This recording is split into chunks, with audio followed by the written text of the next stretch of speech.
Adit. Selamat pagi teman-teman. Kami dari kelompok 5 akan membahas tentang hasil diskusi kami mengenai dengan tema kreativitas dan inovasi dalam organisasi. Next.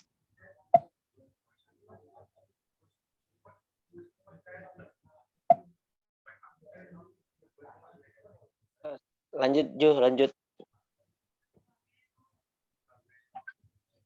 Anggota kelompok kami ada berjumlah 5 anggota.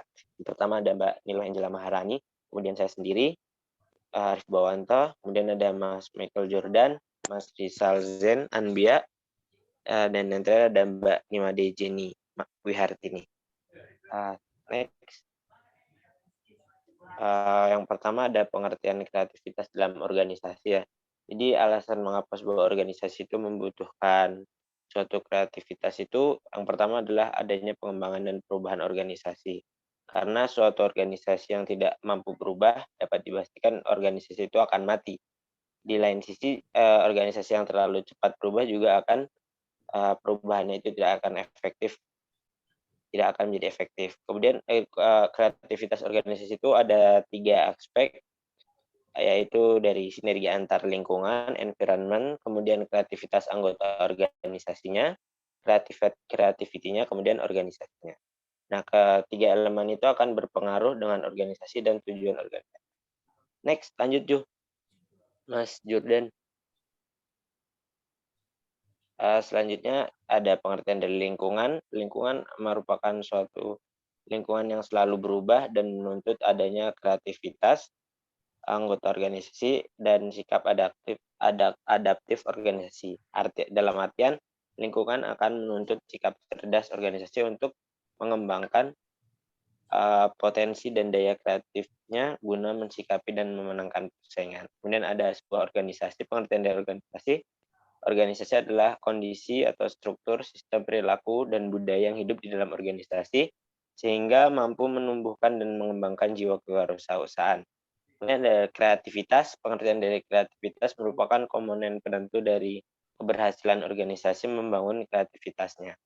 Dalam artian, tingkat responsivitas organisasi terhadap perubahan di lingkungannya sangat dipengaruhi oleh tingkat kecerdasan suatu organisasi.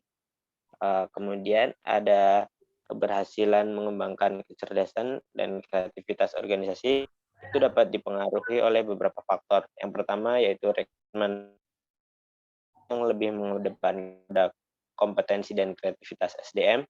Kemudian yang kedua yaitu kompetensi SDM yang dimiliki organisasi. Yang ketiga ada tata kelola atau implementasi manajemen sumber daya manusianya.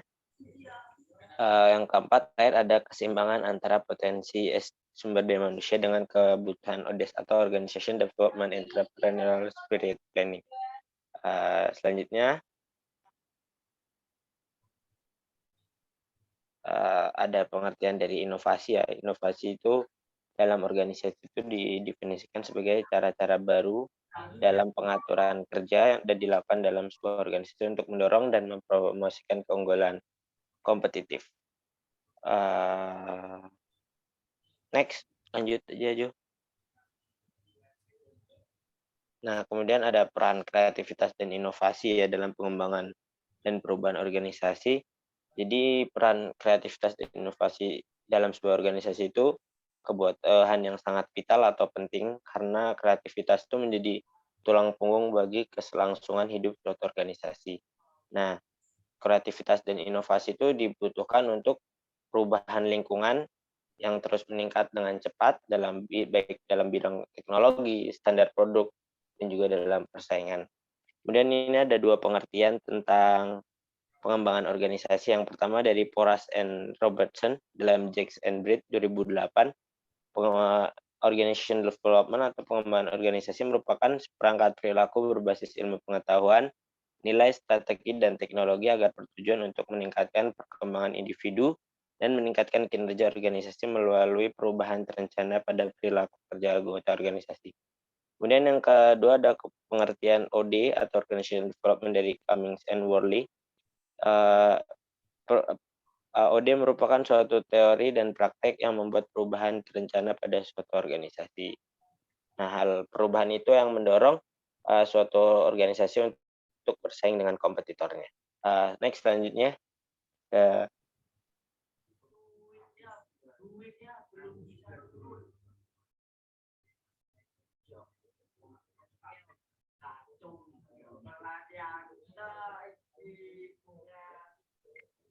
Lalu, apa yang harus dilakukan? Kreativitas organisasi dapat diciptakan melalui proses sinergi antara lingkungan atau environment, kreativitas anggota organisasi atau creativity, dan organisasi atau organization. Ketiga elemen ini saling berpengaruh, sehingga organisasi harus mampu mengelola ketiga elemen ini dengan tujuan agar organisasi dapat memiliki nilai lebih dan daya saing atau value added and competitive capability. Next. Lalu keberhasilan mengembangkan kecerdasan dan kreativitas organisasi sangat dipengaruhi oleh beberapa faktor, yaitu yang pertama ada rekrutmen SDM organisasi yang lebih mengedepankan unsur kompetensi dan kreativitas SDM. Organisasi memiliki wewenang untuk menentukan orang-orang yang layak dan dibutuhkan oleh organisasi. Organisasi juga berwenang untuk mencari orang-orang yang dibutuhkan untuk masa mendatang. Yang kedua ada kompetensi SDM yang dimiliki organisasi. Untuk itu SDM adalah aset dan investasi bagi organisasi, sehingga kompetensi SDM sangat diperhatikan oleh organisasi. Untuk itu mencari orang yang tepat untuk jangka panjang. Yang ketiga ada tata kelola atau implementasi manajemen SDM yang meliputi pengembangan SDM. Untuk ini semuanya merupakan langkah awal untuk menciptakan organisasi yang kreatif. Lalu yang terakhir ada keseimbangan potensi SDM dengan kebutuhan ODS. Potensi dan daya kreativitas SDM sangat secara pasti harus diketahui oleh organisasi. Hal ini dimaksudkan agar dapat didaya gunakan secara maksimal dengan cara memberikan pintu peluang atau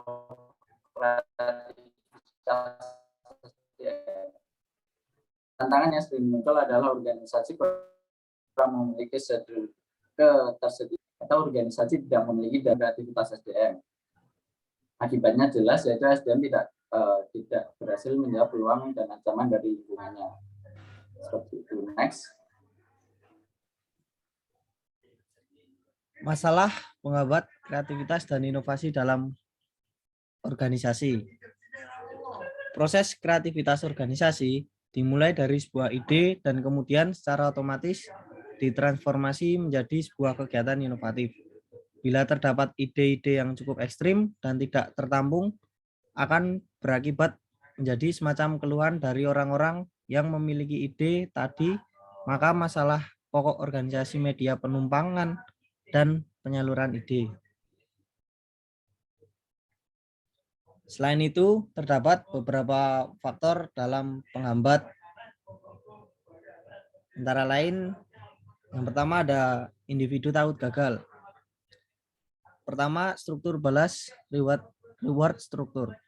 Karena menentukan siapa yang diberi balasan dan karena apa dalam kebanyakan organisasi, balasan hukuman untuk kegagalan jauh lebih besar daripada balasan hadiah. Untuk keberhasilan akibatnya para anggota organisasi pada umumnya akan memilih kemungkinan kerja yang aman atau tidak berbuat apa-apa untuk meminimalisir hukuman. Yang kedua ada tekanan untuk hasil yang segera atau pressure for immediate result. Karena menciptakan tekanan untuk sukses dengan segera dalam organisasi yang takut gagal, orang memusatkan diri pada program cepat yang akan menghasilkan dengan segera meskipun biasa-biasa saja mutunya. Ketiga, hasil yang pasti, certainty of predictability. Karena menuntut hasil yang pasti dalam keadaan tertentu, program kerja yang sudah ada yang pasti mendatangkan hasil lebih disukai daripada program yang baru yang belum pasti hasilnya. Dalam organisasi semacam itu, hasil kerja dapat dikatakan baik sejauh baik berarti tidak menggoncangkan, tetapi tak pernah akan menghasilkan sesuatu yang sungguh inovatif. Yang kedua ada terlalu sibuk dengan tata tertib dan tradisi, yaitu tata tertib penting bahkan vital.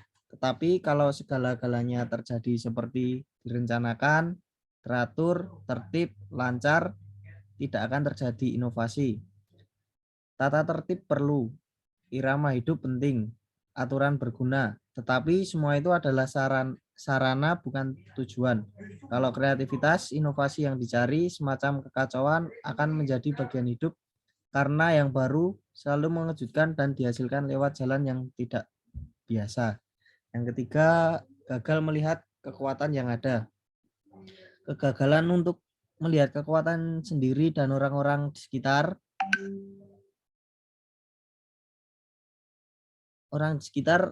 dalam bahasa Inggris disebut resource myopia.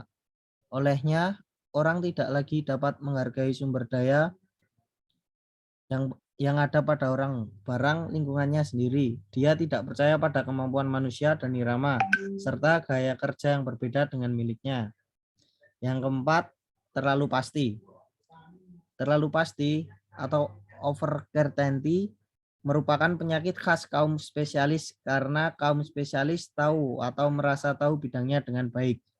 Orang-orang demikian kurang terbuka terhadap pendekatan-pendekatan baru. Mereka merasa enggan untuk meninggalkan metode-metode yang sudah terbukti sukses itu. Yang kelima, ada enggan untuk mempengaruhi. Enggan untuk mempengaruhi, banyak orang dengan ide-ide cemerlang kerap ragu-ragu untuk berdiri berdasarkan keyakinan mereka. Akibatnya orang-orang yang paling inovatif dalam suatu organisasi jarang tampil sebagai orang-orang kuat. Mereka mungkin malah membatasi diri dan tidak suka berpengaruh di kalangan rekan-rekan. Yang keenam, enggan untuk bermain-main. Dalam organisasi formal, orang biasanya bertindak terlalu resmi dan serius karena tidak mau tampak bodoh. Organisasi kaku tidak memberi kesempatan kepada orang untuk mengembangkan ide fantasi. Akibatnya, pikiran-pikiran baru yang muncul dalam otak lenyap begitu saja. Yang terakhir, ada terlalu mengharap hadiah. Apabila diminta untuk memecahkan masalah yang menurut kreativitas, orang yang lebih berhasil bila taruhannya kecil daripada bila taruhannya besar. Karena kecemasan yang diakibatkan oleh keinginan mendapat hadiah besar itu menghambat proses kerja dan menyumbat kreativitas orang. Next. Penyebab orang tidak kreatif. Menurut Jacks dan Britt 2008, terdapat kinerja organisasi yang rendah yang menyebabkan kegagalan organisasi untuk mencapai keuntungan yang maksimal. Dan ada beberapa penyebab kreativitas menurun. Yang pertama ada tidak jelas arah tujuan, merasa tertinggal dari orang lain, belum tentu kita benar-benar tertinggal. Bisa jadi kita hanya ikut-ikutan dan dia yang bergerak terlebih dahulu. Dan yang kedua ada takut kegagalan. Yang ketiga ada takut dikritik. Dan keempat ada homostatis atau keinginan alam bawah sadar untuk tidak melakukan perubahan atas kejadian masa lalu atau kehidupan sekarang. Yang kelima ada berpikir pasif atau tidak ada ide yang asli kalau terus berpikir untuk ciptakan hal baru tanpa berusaha mencari informasi bersangkutan sebagai tolak ukur atau inspirasi, otak hanya akan kehilangan energi. Dan yang terakhir, berpikir rasional dan menjustifikasi. Next.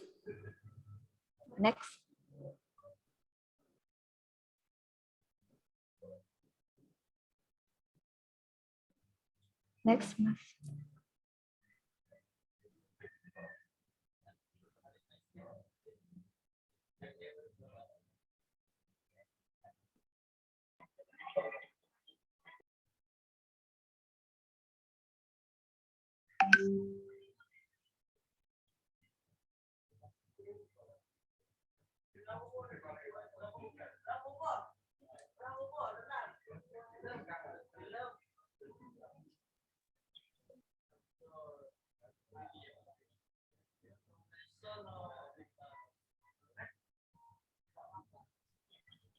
hal yang harus dicermati dalam proses pengelolaan kreativitas dan inovasi. Ide-ide kreativitas dalam organisasi dapat dievaluasi berdasarkan 3 macam golongan. Yang pertama, apakah organisasi yang bersangkutan dapat menyediakan sumber-sumber daya yang diperlukan guna mengimplementasi ide yang bersangkutan. Contohnya adalah pengadaan satelit untuk efektivitas informasi di perusahaan geografis. Walaupun ide ini sepele, namun memiliki nilai manfaat yang besar bagi kegunaan pengawasan dan keutuhan wilayah. Maka ide ini akan diimplementasikan organisasi dengan didukung oleh sumber pendanaan yang jelas, karena ide ini memerlukan biaya miliar rupiah. Yang kedua, apakah kiranya lingkungan di dalam organisasi yang bersangkutan beroperasi memungkinkan ide tersebut dapat dilaksanakan? Contohnya, apakah seorang rektor dapat memberhentikan atau menutup seseorang tenaga pengajar dengan semaunya, mengingat sejumlah kendala yang muncul? Yang terakhir, apakah kiranya ide tersebut apabila ia dimanfaatkan akan memadai dibandingkan dengan biaya yang dikeluarkan untuk implementasi ide itu? Sebagai contoh, kelompok mahasiswa berkeinginan untuk melakukan lapangan kewirausahaan dan mengunjungi sejumlah negara di Eropa. Timbul pertanyaan, apakah biaya yang dikeluarkan mahasiswa tidak melebihi nilai kepergian ke Eropa tersebut? Next.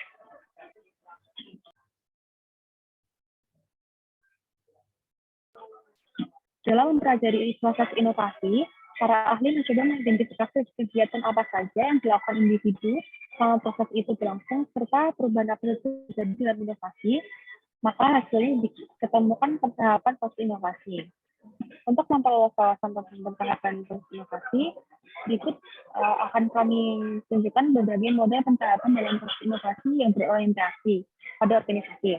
Beberapa model proses inovasi yang berorientasi pada organisasi adalah, next.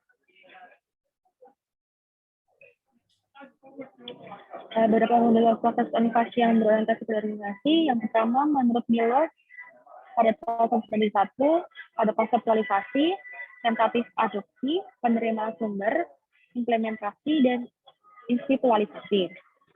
Menurut Shepard pada tahun 1967, yang pertama ada penemuan ide, adopsi, dan implementasi.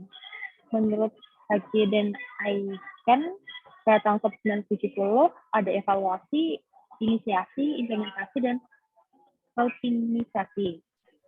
Menurut Wilson 1966, ada konsepsi perubahan, pengusulan perubahan, adopsi, dan implementasi. Dan yang terakhir, menurut Coleman, Vincent, dan Paulbeck, pada tahun 1973, ada tahapan permulaan atau inisiasi, langkah pengetahuan dan kesadaran, langkah pembentukan sikap terhadap inovasi, langkah keputusan, tahap implementasi, langkah awal implementasi, dan langkah kelanjutan pembinaan. Sekian presentasi dari kelompok kami, kurang lebihnya mohon maaf, kami ucapkan terima kasih.